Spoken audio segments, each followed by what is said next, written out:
तो हम लोग बड़ा अच्छा करते हैं भाई, सिर्फ अपनी गरज के लिए भी कुरान वालों को इस्तेमाल करते हैं, अपना वक्त कभी कुरान को हम नहीं देते। आज ये इमाम अहमद रजा कॉन्फ्रेंस, ये अजीम शान इजलास, भोपुर वालों को फख्र होना चाहिए था कि अल्लाह ने भोपुर जैसी सरजमीन पे, भोपुर जैसी सरजमीन पे एक ऐसा इदारा दिया जो हर साल अल्हम्दुलिल्लाह इस कौम को कुछ ना कुछ हाफिज कुरान दिया करता है।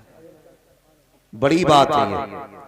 मेरे वालिद गिरामी तशरीफ फरमा है, मैं मेरी औकात क्या है, इनके आगे बड़े अच्छे अच्छों को पसीना आता है बोलने में। हाँ, मैंने कारी साहब से पहले ही कहा था कि अब्बू को बाद में ले आना था कि तकरीर हो जाए। हाँ, अब तकरीर क्या, बस टाइम पास होना है थोड़ी देर, बस तवज्जो करें। मैं थोड़ी सी बात आपसे कह जाऊं कि नहीं ले जाना भी, बस बैठे तो कुछ दुआएं ले लें, बस थोड़ी देर तवज्जो है आप लोगों की जो मैं कह रहा था। ये बहुत बड़ी बात है कि इस बस्ती में ऐसा इदारा है जो अपनी कौम को हाफिज कुरान दे रहा है। आप पूरी दुनिया का सर्वे करें और आप जाकर के पता लगाएं, जिन बस्तियों में मदरसे नहीं होते ना, दो चीजें उन बस्तियों में बहुत कम मिलेंगी, एक रौनक, दूसरी बरकत। ये दो चीजें नहीं मिलती हैं, एक रौनक, एक बरकत। जिन इदारों, जिन बस्तियों में मदरसे होते हैं, इदारे होते हैं जहां कुरान पढ़ाया जाता है, उन बस्तियों पे रब की रहमत हुआ करती है। जब रब की रहमत होती है तभी बरकत भी आती है और तभी उन बस्तियों के अंदर रौनक भी आया करती है। वरना पूछे इन उलमा इकराम से, मुफ्तियान इकराम तशरीफ फरमा है, इनसे आप पता करें, ये बताएंगे कुरान की तफसीर सूरह फातिहा की तफसीर में बयान किया गया, जब किसी बस्ती पे गुनाह, बस्ती के अंदर गुनाह ज्यादा होते हैं, अल्लाह नाराज होता है, हुक्म होता जाओ इस बस्ती पे अजाब नाजिल कर दो, तो फरिश्ते अजाब लेके आते हैं, रास्ते ही में रोक दिया जाता है, वापस आ जाओ। फरिश्ते वापस जाके कहते हैं, या अल्लाह तेरा फैसला खता से पाक है, तेरा अपना फरमान है, ला तब्दील अली कलिमातिल्लाह, मालिक भेज के क्यों बुलाया गया, तू तो सोच विचार से भी पाक है, तेरा हर फैसला हक होता है, फिर भेज के बुलाया क्यों गया। रब फरमाता, फरिश्तों मैंने भेजा वो भी हक, मैंने बुलाया ये भी हक है। का मालिक भेजा क्यों और बुलाया क्यों। तो रब फरमाता, सुनो, जब गुनाह देखे जलाल आ गया, मैंने हुक्म दिया बस्ती तबाह कर दो, तुम चले, उसी जमीन पे 10 साल का बच्चा वजू करके कुरान लेके बैठ गया। उसने मुझे रहमान कहा, रहीम कहा, जब उसने रहमान और रहीम कह के मुझे आवाज दी ना, फिर मेरी गैरत को गवारा नहीं हुआ, जिस जमीन पे रहने वाला बच्चा मुझे रहमान कहे, मैं उस जमीन पे अपना अजाब नाज़िल करूं। अगर एक बच्चा बिस्मिल्लाह पढ़ देता है तो अजाब लौटा दिया जाता है। जिस बस्ती में सैकड़ों बच्चे हजारों बार रोज बिस्मिल्लाह पढ़ते हो, उस बस्ती पे कितनी रहमतें नाज़िल होती होंगी। लेकिन हम तो जी साहिब इसलिए रहे हैं कि नाम ऊंचा हो, नाक ऊंची हो। अगर ज्यादा शौक है ना नामो नमूद का, तो जा कभी भोपुर का कब्रिस्तान जाके चेक कर, और लेके जा किसी बड़ी उम्र वाले को, उससे पूछना जाकर के बता, इसमें कौन ऐसा है कि जिसकी मूंछ पे 50 साल पहले चिराग चलते थे। 100 साल वाला आदमी वो तुम्हें बताएगा कि ये जो कब्र दिख रही है ये उसकी है, जिसकी मूंछ पे घी के चिराग जलते थे, जिसकी लाठी से धुआं उठा करता था, ये उसकी कब्र है जिसके आगे कोई खड़ा नहीं हो पाता था। फिर गौर से उसकी कब्र देखना, या तो सूखी लकड़ियां दिखाई देंगी या कफन के फटे हुए टुकड़े दिखाई देंगे, और वो सीधा कब्र होगी तो शायद हड्डियां दिखाई दे। फिर पूछना जमींदारों, ठेकेदारों, बताओ कैसी चली और क्या बना, तो वो बताएंगे कब्र में आके पता चला यहाँ किसी की ठेकेदारी नहीं चलती है, अगर यहाँ चलती है तो मदीने वाले की रिश्तेदारी चला करती। माशाअल्लाह माशाअल्लाह, ये बहुत खूबसूरत। क्यों जाए मदरसों में, क्या जरूरत है हमें जाने की, होश कर, आज आजा, वरना जब कफन में लिपट के लेटा होगा तो यही मदरसे वाले आएंगे, यही आएंगे। आज ले उनकी पनाह, आज मदद मांग उनसे। कल न मानेंगे कयामत में अगर मान गया। और मजे की बात यह है कि कई साल हो गए, कितने साल हो गए कारी साहब इदारा चलाते हुए? 10 साल हो गए इस इदारे को चलते हुए। पता है आप लोगों को? पता है ना सारे लोगों को? कितने साल हो गए? सारे बोले कितने? जब तक सब नहीं बोलेंगे आगे नहीं बढ़ूंगा। कितने? 10 साल हो गए। लेकिन खुशी की बात यह है अभी उन्होंने एक लड़की का भी इदारा कायम किया। ये बुनियाद इस इलाके में सबसे पहले मेरे वालिद गिरामी ने रखी थी। आज अल्हम्दुलिल्लाह हम कभी मदरसों से हसद नहीं करते। हमारे शहर में कई सारे मदरसे, लेकिन एक मिजाज है। मेरे वालिद अक्सर ये बात कहा करते हैं कि चराग जितने ज्यादा होते हैं रोशनी उतनी ज्यादा हुआ। वाह वाह माशाल्लाह माशाल्लाह, क्या बात है। ये बात मैं दावे के साथ कह रहा हूं, बिल वास्ता बिला वास्ता शाहपुर भोपुर जितने भी इदारे चल रहे हैं वो सिर्फ इन्हीं की देन है। वो सारे इदारे इन्हीं के हैं। मैं मुबारकबाद पेश करता हूं भोपुर वालों, तुम्हारी बस्ती में हाजी सफ्दर ने जन्म लिया, उनके घर पे उनके फर्जंदों ने जन्म लिया, और उन्हीं फर्जंदों में से एक ऐसे फर्जंद ने जन्म लिया जिसे आप कारी अब्दुल मुत्तलिब किबला के नाम से जानते हैं। पहले इन्होंने लड़कों का इदारा दिया, अब कौम को बेटियों का इदारा दिया। मगर हैरत होती है कई बार, अभी आपने अल्लामा मुफ्ती मुजाहिदुल इस्लाम साहब से बड़ी अच्छी गुफ्तगू तलबा के हवाले से सुनी। मैं देख रहा हूं तलबा इकराम भी मिंबर शरीफ पे बैठे, बात याद आ गई तो कह जाऊं, ये बड़ों के काम भी आएगी और छोटों के काम भी बात आएगी। कारी साहब सुने, अरबाब मिंबर की सिर्फ दुआएं चाहिए, दादो तहसीन की जरूरत नहीं, सिर्फ दुआएं दें। हम में से कुछ लोग ये सोचें कि मैं अगर खतीब बना हूं तो अपनी काबिलियत की बुनियाद पर, मैं अगर अल्लामा बना हूं तो अपने जहन की बुनियाद पर, मुझे लोग मेरे पीछे नमाजें पढ़ रहे हैं मेरी मेहनत की बुनियाद पर। तो तलबा से गुजारिश है कभी ये मत सोचना, अगर इल्म सिर्फ मेहनत से आता तो कभी उस्ताद की जरूरत ही नहीं पड़ती। पूछो इन उलमा से, नहव, सर्फ, मंतिक, फलसफा, फिका सब उर्दू में मौजूद है। घर बैठे जो चाहो किताब पढ़ लो, लेकिन घर बैठे किसी की दस्तार नहीं हुई आज, ना ही कोई आलिम बना और ना ही बन सकता है। इसलिए कि इल्म अपनी मेहनत से नहीं आता, इल्म उस्ताद की नजरे करम से आया करता है। वाह वाह माशाल्लाह, क्या बात है। ये मेरा दावा है, इल्म उस्ताद की नजरे करम से आया करता है।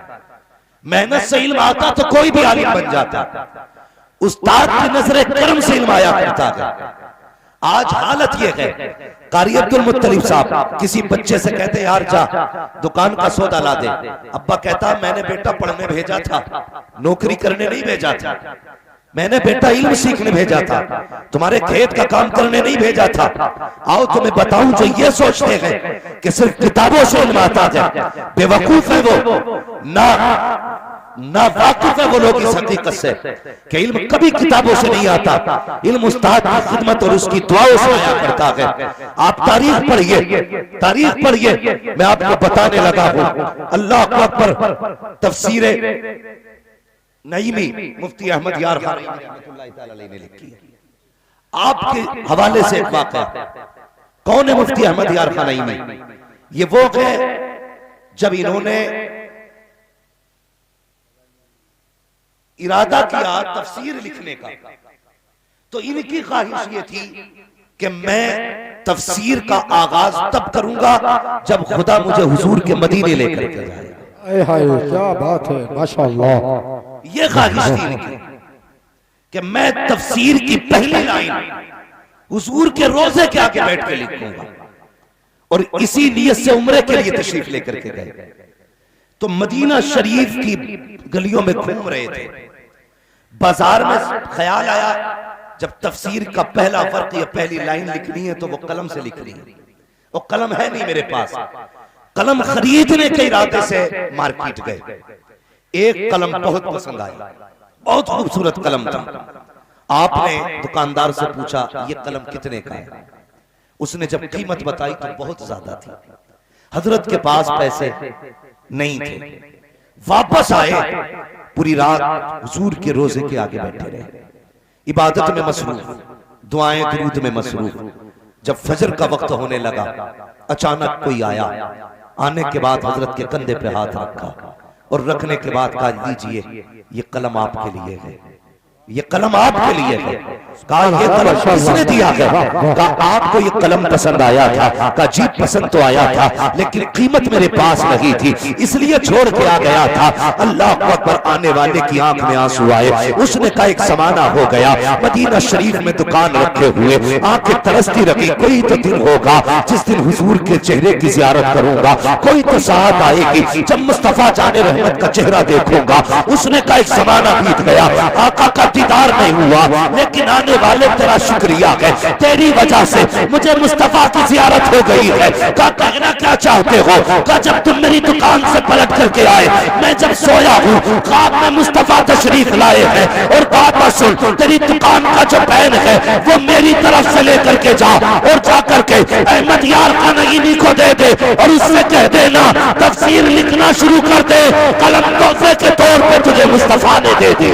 नारे तकबीर, नारे रिसालत, मसलके आला हजरत, फैज़ाने आला हजरत, जश्ने दस्तार बंदी अल्लामा मुफ्ती हम्माद साहिब किबला, नारे तकबीर, नारे रिसालत। सुभान अल्लाह। ये मुफ्ती अहमद इन्हीं के हवाले से बता रहा था मैं। एक खातून आई, कहने लगी हजरत जी मेरे बेटे को अपने पास रख लीजिए। आप फरमाने लगे क्या करेगा? कहने लगी कई जगह पढ़ाने की कोशिश की, पढ़ा नहीं, जहन का बड़ा भद्दा है। तो आप फरमाने लगे माँ मदरसे में जगह फुल है, गुंजाइश नहीं है बच्चों की, सारी दरसगाह फुल है। खातून का जवाब सुने। उसने कहा हजरत अगर पढ़ने की जगह नहीं है तो कम से कम खिदमत के लिए रख लें। क्या करेगा? आप काम कराइए जो चाहते। अब सुनना जरा प्यारे, जो उस्ताद की खिदमत पे मुंह मोड़ लिया करते हैं, जो काम को कहते बेटा पढ़ने नहीं भेजा था, बेटा पढ़ने भेजा था काम के लिए नहीं। अल्लाह अकबर। मां ने कहा हजरत जी कुछ ना सही तो मेरा बेटा तेरे दरवाजे पे झाड़ू देता रहेगा। हजरत ने रख लिया उस जवान को। सारे बच्चे पढ़ा करते थे, लेकिन इसकी ड्यूटी ये लगाई, आपने फरमाया मेरे भैंसों का चारा तुझे लाना है, जंगल से चारा काट के तू लाएगा, मेरे जानवरों को तारा पानी तू देगा, घर के अंदर काम तू करेगा, झाड़ू लगाना, सफाई करना, जंगल का काम करना, सारा काम ये करते रहे। वक्त बीतता गया, दरसगाह वाले दरसगाहों में बैठे रहे, ये अवध के जंगलों में काम करते रहे। अब जरा सुनना प्यारे, जब वो वक्त आया कि जिनकी तालीमें मुकम्मल हुई है उनको सनद से नवाजा जाना है, उनके सरों पर पगड़ी बांधी जानी थी। अल्लाह अकबर। हजारों का मजमा था, जुमला और शिकान का मजमा था। आपने देखा जितने भी फारिगीन थे सारे मिंबर पे बैठे हैं, लेकिन ये खिदमत गुजार नीचे सिमटा हुआ बैठा है। फारिगीन के कपड़े नए थे, उनके चेहरे पर चमक दमक वाला लिबास था, लेकिन ये जो बैठा था खादिम पुराना लिबास। अल्लाह अकबर। मुफ्ती अहमद यार खान ने जब ऐलान की बारी आई है, माइक पे खड़े हुए कहते फरागत वाले बच्चे आ जाए और दस्तार ले ले। जब सारे बच्चे आने लगे, आपने बरजस्ता कहा था ओ लोगों इनकी दस्तार बंदी बाकी के उलमा करेंगे और मैं सिर्फ एक की दस्तार बंदी करूंगा। हजरत वो कौन है जिसकी आप दस्तार बंदी करेंगे? आपने उस खादिम की तरफ देखा जो हजरत के जानवरों को चारा डालता था, खेत में काम करता था। फरमाया क्यों बैठा है, उठ के आ जा।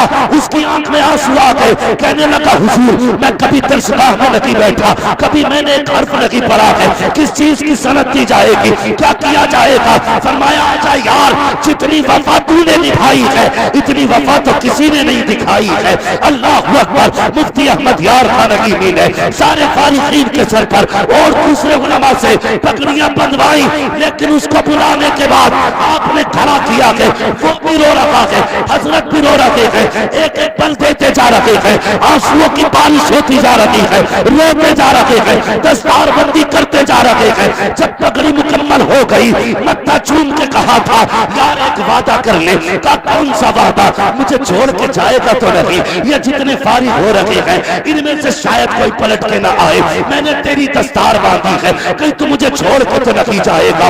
मगर खादिम भी कैसा खादिम था, कहता हजरत जी ये कुछ पल्ले बांध चुके हैं इसलिए जा रहे हैं, मैं तो खाली आया था, तेरे सिवा है कौन मेरा, जाऊंगा तो कहाँ जाऊंगा। आपने रो के कहा था यार मैं बूढ़ा हो गया हूँ, चाबियों का तुझे पता है, रजिस्टर तू जानता है, कागजात कहाँ रहते हैं ये भी तुझे पता है, अगर तू चला जाएगा मेरा काम कौन देखेगा। यार चीख मारी, कदमों से लिपट गया, कहने लगा हुजूर जब तक जिंदा रहूंगा आपके कदमों में रहूंगा। अब जरा सुनना प्यारे, एक तो वो लोग थे जिन्होंने दरसगाह में बैठ करके इल्म सीखा था, एक ये था जिसने जानवर को चारा दिया था, क्या बना, क्यों पगड़ी बांधी। उस दौर को उलमा कहते हैं जब हम किसी मसले में अटक जाते थे और हल नहीं होता था तो हजरत इस खातिब के पास जाकर के वो मसला हल कराया। नारी तकबीर, हाथों में नारा लगाए, नारी तकबीर, नारी रिसालत, मसलके आला हज़रत, फैज़ाने आला हज़रत, जश्ने दस्तार बंदी, अल्लामा मुफ्ती हम्माद साहिब क़िबला, नारी तकबीर, नारी रिसालत। माशाअल्लाह माशाअल्लाह। किताबों वाले अटक जाते थे, वाह वाह वाह, वहां से ये नजर वाला काम करता था। जिस मसले पे उलमा अटक जाते थे हल नहीं होता था, फिर वो कहते हम इकट्ठा होके इनके पास जाते थे, ये मसला हल नहीं हो रहा है, तो कहते ऐसा लगता था जैसे जबान इनकी होती थी और इल्म जो होता था वो नईम साहब क़िबला का होता था। भाई ये उस्ताद की नजर करम है। कभी खिदमत से जान नहीं बचानी है, काम से जान नहीं बचानी है। तुझे क्या मतलब यार उस्ताद क्या करा रहा है, तू तो हवाले कर दे, उस पे छोड़ दे तू। मैं कहता हूं कभी कभी 50 साल की मेहनत से वो इल्म नहीं आता जो उस्ताद की 2 मिनट की दुआएं तकदीर बदल देती है। और इन जो फारिग होने वाले बच्चे हैं और या और जगह से भी आपके बच्चे फारिग हुए होंगे या जिनके हो चुके हैं, उनसे एक गुजारिश है, ये मत समझना तुमने 500 रुपए और एक जोड़ा देकर के उस्ताद की मेहनत का हक अदा कर दिया।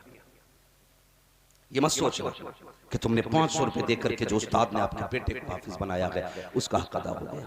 अगर अपने बदन की खाल उतार के जूता बना के अपने बेटे के उस्ताद को पहनाओगे ना, तब भी उस्ताद के एहसान का हक अदा नहीं हो सकता। इसलिए कभी भी असातिज़ा इकराम की खिदमत, काम और उनके अहकाम से कभी गर्दन नहीं मोड़नी है, फर्मा बरदारी करना। मैंने कहा कभी कभी मेहनतें वो नहीं देती हैं जो दुआएं दे दिया करती हैं, ये मामलात होती है। मैंने कहा कि इल्म कभी मेहनत से हासिल नहीं होता, इल्म जो हासिल होता है वो उस्ताद की इनायत से हासिल होता है, उस्ताद की इनायत से हासिल होता है। अल्लाह सलामत रखे। आज तो अल्हम्दुलिल्लाह लड़कियों का इदारा भी कायम कर रखा है। हम लोग ज्यादातर बेटों को ही पढ़ाते हैं, बेटियां पढ़ाने पे ध्यान नहीं। सिर्फ ये सोचते हैं ना यार बेटे को पढ़ा लो यही काम आएगा, यही जनाजा पढ़ाएगा और यही देखो भाई रोटी भी खिलाएगा। बेटियों का क्या पढ़ाना, वो तो पराया धन है, पढ़ेंगी चली जाएंगी।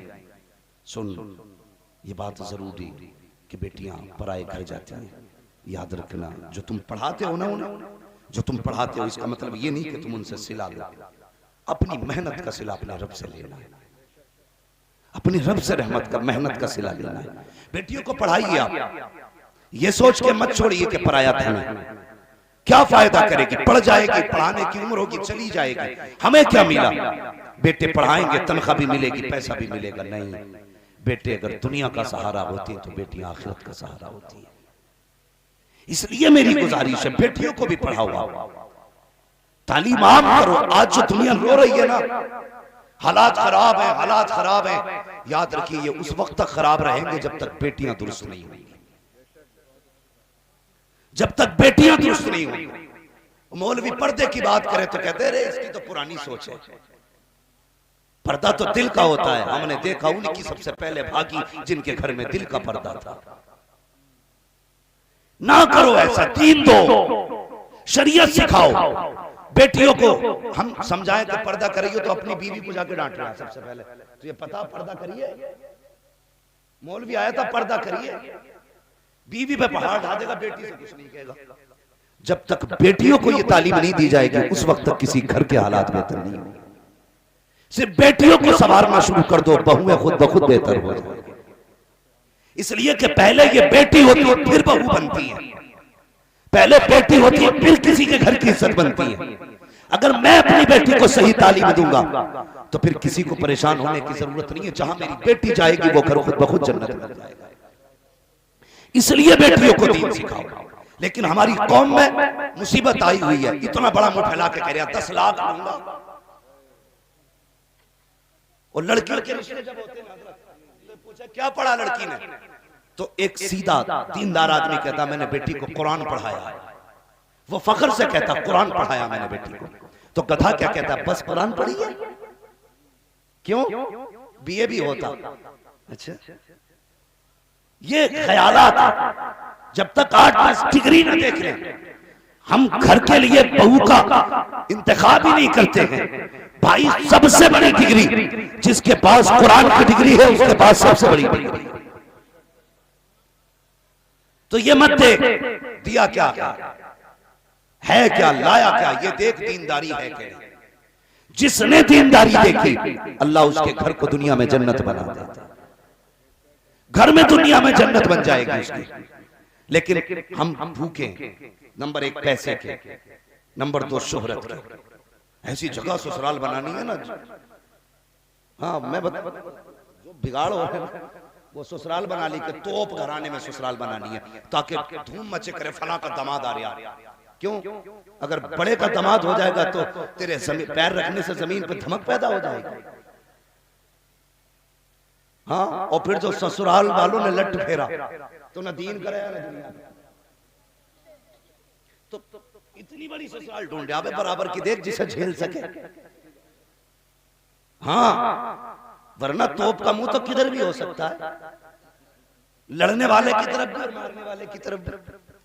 तो ये मत देख धमक वाली ससुराल हो, ये देख बेटी दीनदार होनी चाहिए। वो जिसे शरीयत मुस्तफा आती हो, वो जिसे निज़ाम मुस्तफा के उसूल मालूम हो, ऐसी बहू लेकर के आ जिसे कुरान पढ़ना आता हो। ऐसी बहू लेकर के आ जिसकी जुबान पे दुरूद का वजीफा रहता हो। ऐसी बहू लेकर के आ जो तेरे डर से नहीं खुदा के डर से जिंदगी गुजारती हो। खुदा की कसम खा के कहता हूँ, अगर बेटियां नेक बनाओगे, दीन की तालीम दोगे, जैसे उनका कदम तुम्हारे घर के अंदर आएगा कदम उनका होगा, करम खुदा का आना शुरू हो जाए।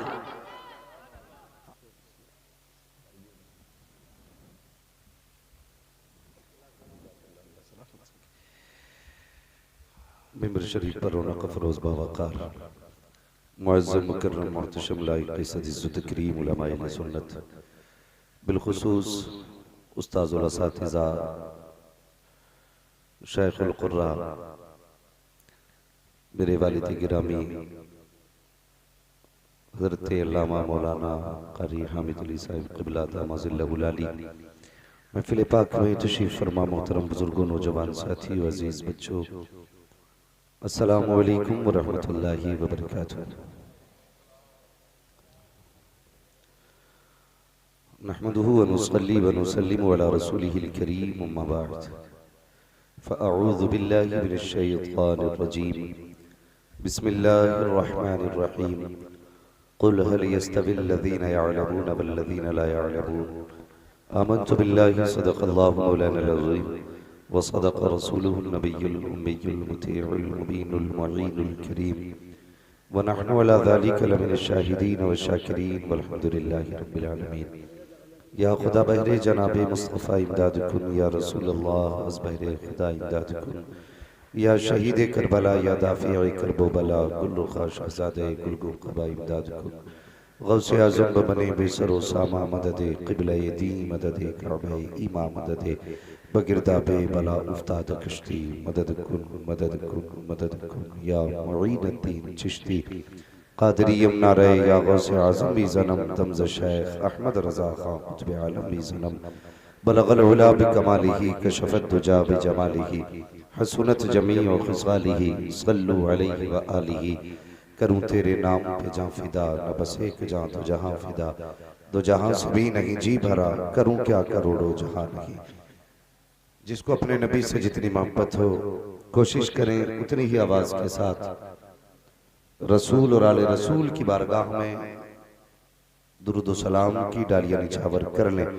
पढ़े बावाज़ बुलंद अल्लाहुम्मा सल्ली अला सय्यदिना व शफीइना व नबीना मौलाना मुहम्मदिन मअदिनिल जूदी वल करम व आलिहि व अस्हाबिहि व बारिक वसल्लम सलातु व सलाम अलैका या रसूलल्लाह सल्लल्लाहु तआला अलैहि वसल्लम।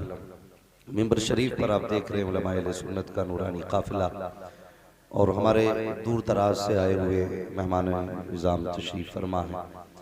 मुफ्तियान इकराम भी हैं, खुर्राए इज़ाम भी हैं और अइम्मा इकराम भी हैं। मिंबर शरीफ पर ये उलमाए अहले सुन्नत का नूरानी काफिला है और तकरीबन जितना पंडाल लगाया गया है वो भी लगभग भरा हुआ ही है। इससे ज़्यादा हो जाते तो शायद बैठ नहीं पाते लोग, जगह कम पड़ जाती और अब पंडाल के हिसाब से लोग ठीक है। लेकिन मैं काफ़ी देर से बैठा हूँ और यही सोच रहा हूँ इसमें कितने भोपुर वाले हैं, कितने शाहपुर वाले हैं और कितने मेहमान हैं।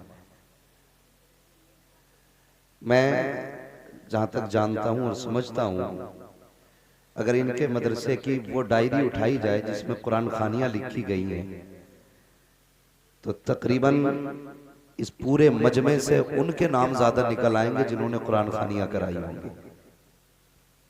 लेकिन हैरत होती है, हाँ मुहर्रम शरीफ आए तो सबक होना हो कुरान खानी हो, 12वीं शरीफ आ जाए सबक होना हो कुरान खानी होनी चाहिए। लेकिन अगर मदरसे का मामला जलसे का हो या कोई और मदरसे का अपना इससे जुड़ा हुआ मसला होना तो फिर बंदा निकल के आने तैयार नहीं। अगर ये कर दिया जाए कि कुरान खानी उसके घर होगी जो मदरसे में जलसे में आया होगा तो 8-10 घरों में कुरान खानी हो सकती है। क्यों कारी साहब, मेरी बात का जवाब दो, हकीम साहब फिर भी मिलेंगे तुम्हें। हाँ, अगर ये लाजिम कर दिया जाए कि सिर्फ उन्हीं के घर कुरान खानी होगी जो जलसे में आए थे तो शायद बड़ी राहत मिले बच्चों को।